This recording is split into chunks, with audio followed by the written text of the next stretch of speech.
Each product roll is supplied with a tape head left at the top for easy sticking. Starting to pull from the tape head is quite easy and will not affect the product itself.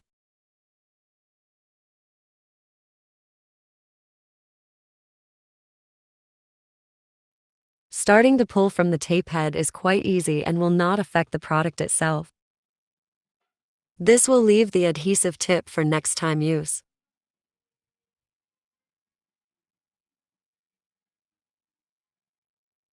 If you accidentally cut by mistake and didn't leave a glued head, simply use a lighter to ignite the adhesive backing surface.